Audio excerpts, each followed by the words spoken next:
Welcome sa ating house tour ngayong araw. So, bibilisan lang natin para pakita ko sa inyong lahat. Hi, Hana! Say hi! Wait! Hi!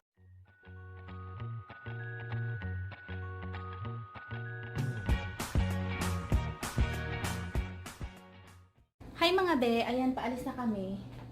Aalis na kami dito sa hotel at lilipat na doon sa bahay. Bibigay dapat sa kawork ni Habi, pero yung neighbor namin dito matanda na siya, nagka-heart surgery siya, mag-asawa sila. Bibigay ko na lang muna, tapos gagawan ko na lang yung kawork ni Habi kapag okay na kami dun sa kabilang bahay. So ito ibibigay mo na sa kanila. Ano siya? Lumpia natin 7 pieces.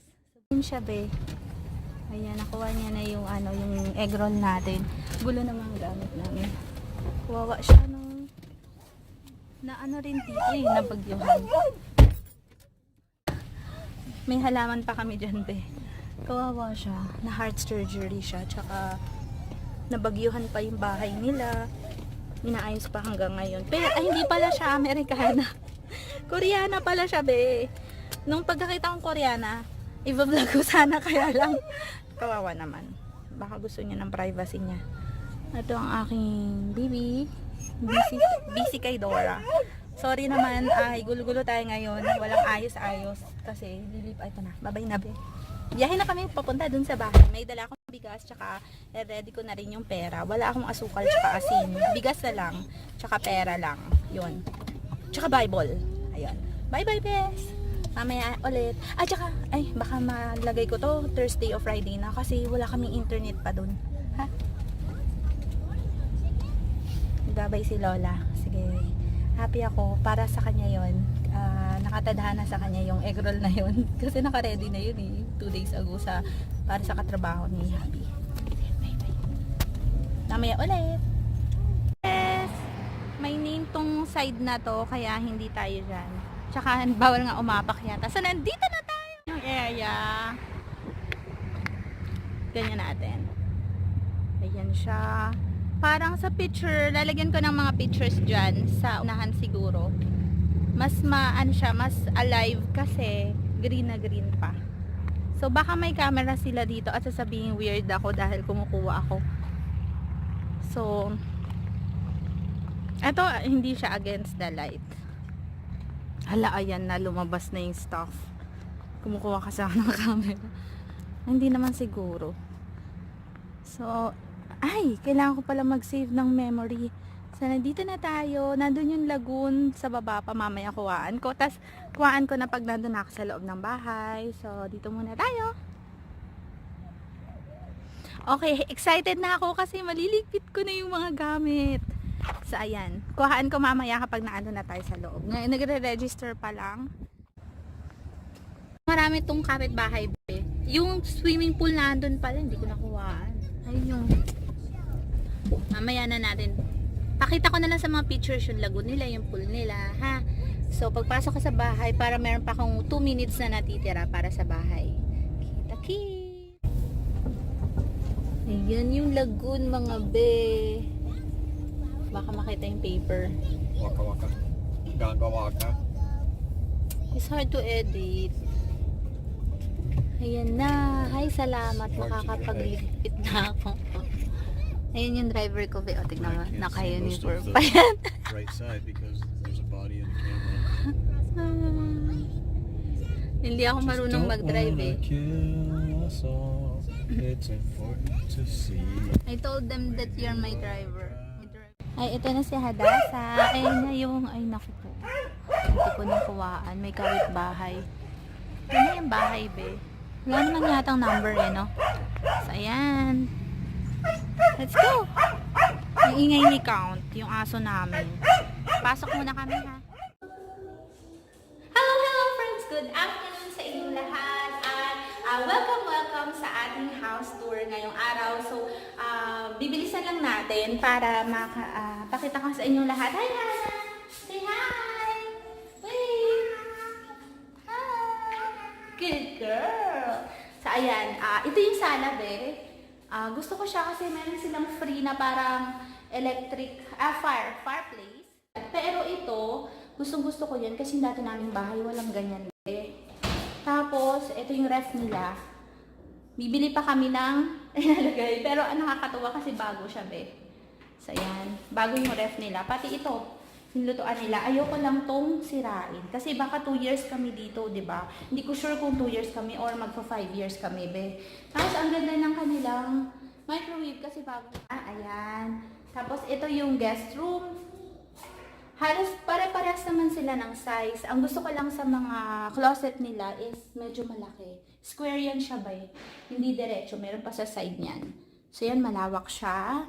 Tapos, ito yung guest room na bathroom. Gusto ko rin siya kasi meron siyang magandang ilaw at saka yung bathtub. Kalahada sa tana yung balloon. At meron siyang medicine cabinet. Nakakatuwa. Kasi yung kabila walang ganito. Pero, ang gusto ko sa kabila, medyo mas malawak yung ano niya. Yung closet niya ng para sa CR. Tapos, ito yung dining area. Mas maganda yung dati nating tinirhan kasi 'di ba medyo mas malaki yung chandelier nila. Pero, okay na din yan. Yung gusto ko rin yung kitchen nila. Medyo mas okay din.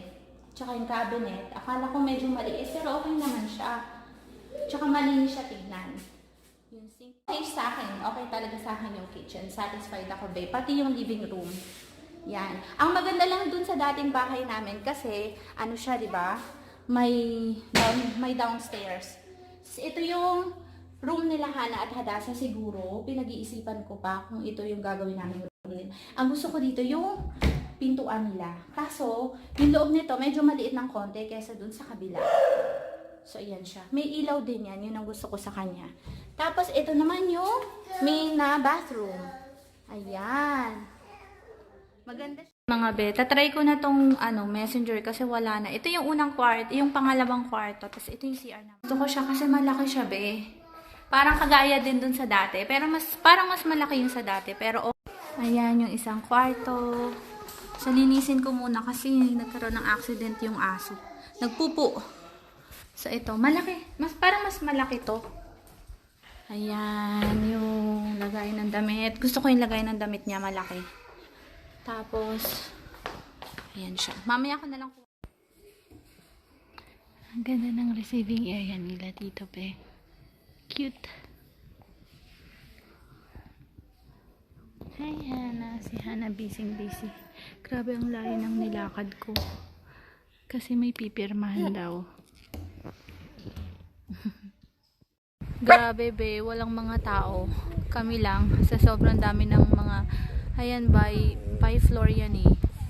Bawat bintana. So, 3, 6, 9, 12, 15 yata yan. Or 18. 2, 3, 4, 5, 6. Ayun lang, may babaeng lumabas. Andito kami ngayon be sa aming spot kung saan kami palaging umuupo. Ayan. Maaliwala siya at nakaka-relax.